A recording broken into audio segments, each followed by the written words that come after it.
Hello people of YouTube, it's Deepak here, and welcome to DCS World 2.8.6 and Razbam Simulations M2000C Mirage Module. Welcome to Tutorial 10, Air-to-Ground Cannon and Rockets.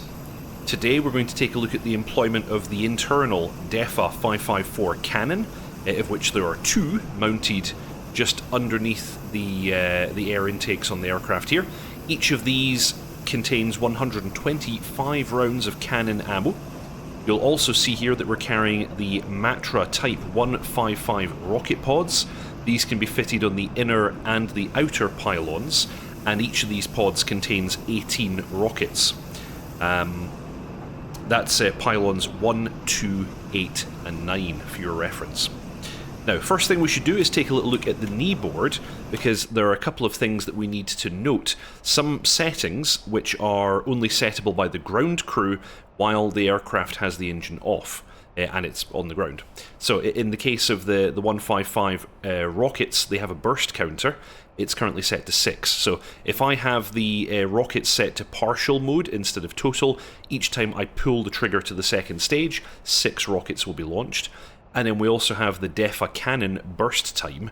It's currently set to 0.5. So if I have the cannon's partial limiter engaged, we'll get a 0.5 second burst, and then the cannon will cease firing until we release the trigger and re-engage it. So, yes, these are things that you would want to take note of on the ground and adjust if you would like to. So let's get the aircraft set up. I'm actually going to remove my pilot body, and in fact first thing I'm going to do is maneuver towards waypoint 1, because I have some targets there. Let's actually just set this up so I can track waypoint 1 more easily. Let's come around. And I will then first enable the cannon, and we'll do some test firing with the cannon. There we go, there's our little cross on the VTB. I'm actually going to descend as well, actually, because we're probably a little bit too high to engage this nicely.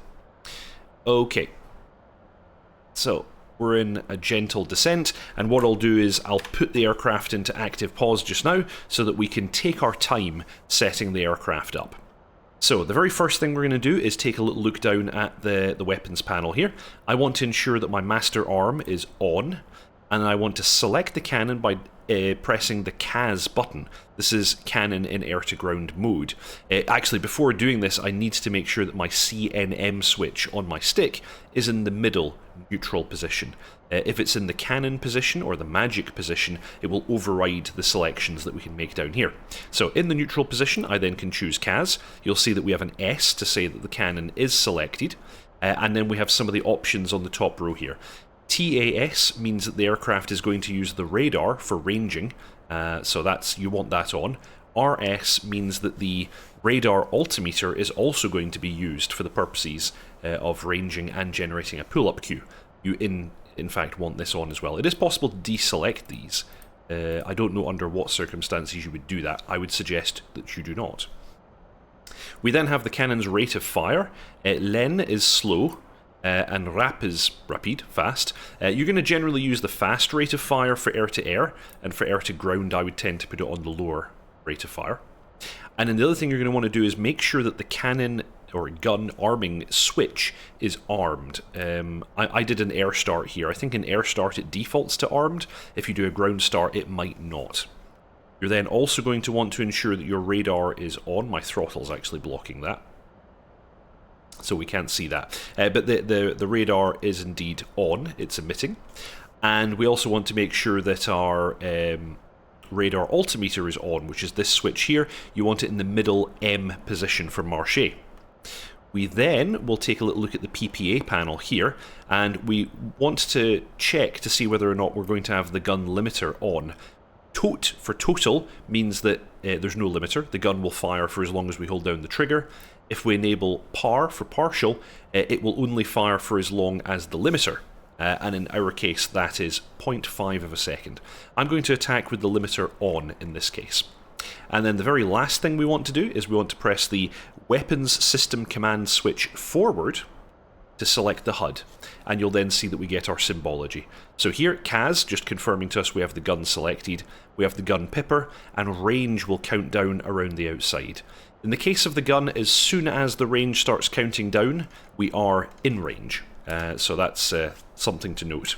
Going to bring the aircraft out of active pause. You'll see that now the radar is no longer scanning. We're actually getting a distance. If I aim down, it's actually... Oh, there we go. It's starting to generate one now. So at the gun pipper, it's giving us a range from our aircraft to that pipper, which is rather nice.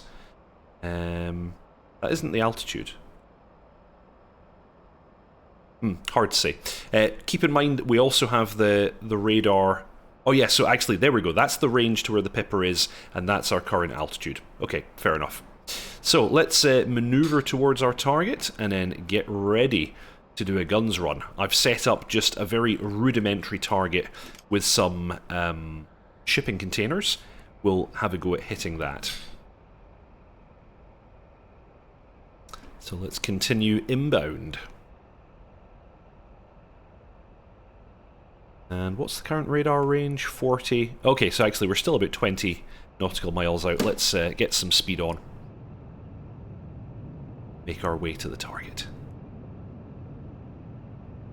Luckily, in the case of the Mirage, we can cover this distance rather quickly. Of course, in an actual combat employment, we probably wouldn't charge towards the target head-on. You know, we'd aim offset and then roll on to the target. But here, I'm just going to demonstrate how to employ the gun, not what would be an actually good way of approaching a target. Okay. Should get visual on the target soon. I think we're approaching, yeah, just about approaching 10 nautical miles now. And I'll bring the speed back once we're in a bit closer. Because we're currently supersonic, which is not ideal for employing the gun.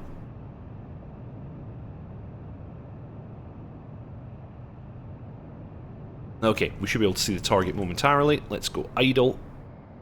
Let the speed come off.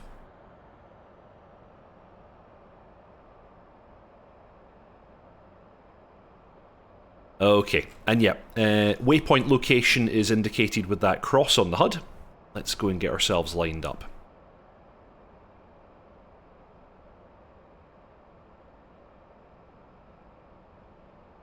Just going to pop up a little bit.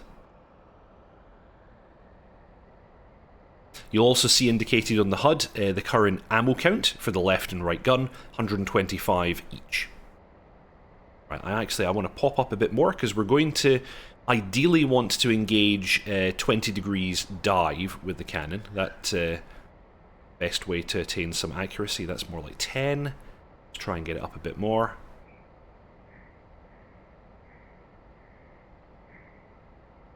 And down we come. Yep, about 20 degrees on the target. Excellent. And actually, I'm going to attack this gun cross on the left.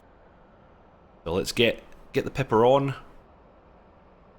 And wait for the range to start counting down. Okay, I'm going to pause here, because there's some extra symbology now we should take note of. So note the range is counting down. As soon as we have range counting down, we're in range. I could pull the trigger now. We also have the pull-up cue here. So note that by the time the pipper reaches the pull-up cue, well, before that, really, we should have pulled up to avoid striking the terrain. Let's continue, and boom, boom, boom, and pull up. So, that was a few 0.5 second engagements with the cannon. I'm now going to press Weapon System Command Aft. That puts the HUD back into navigational mode. And then on the weapons panel here, I'm going to deselect the cannon. So, next we're going to have a go with the rockets. To enable the rockets, again, I need to make sure my CNM switch is in neutral, and I select RK3. I'm going to pause there quickly. And with RK3 selected, that's us selected the rocket pods. Again, we have toggles for the radar in ranging mode and the radar altimeter. We want to make sure that both of these are indeed selected. And then the other selectors we have here are for the inside pylons and outside pylons, so inner and outer basically. We can select one or the other or both to make rockets dispense from both at the same time. In this instance I'm going to select both. If you only had inner or outer installed, then you wouldn't get this selection, because of course you can only fire one set. And then the other thing to note is the limiter. So we have partial or total. With total, all rockets will fire with a single push. With partial, we will get whatever was set by the ground crew, which in our case is 6. So I'm going to leave it on 6 just now. So let's come back around. I'm going to push weapon system command forward, and I have my symbols, just like I got with the cannon. So RK is indicated on the left of the HUD.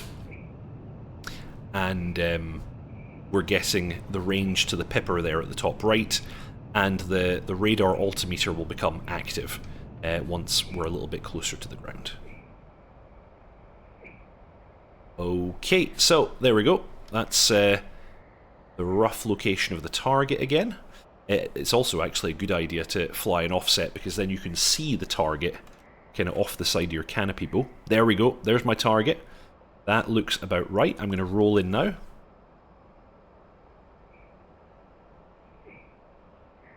And let's get the pipper on. I'm going to pause it momentarily so I can get the view zoomed down on the HUD.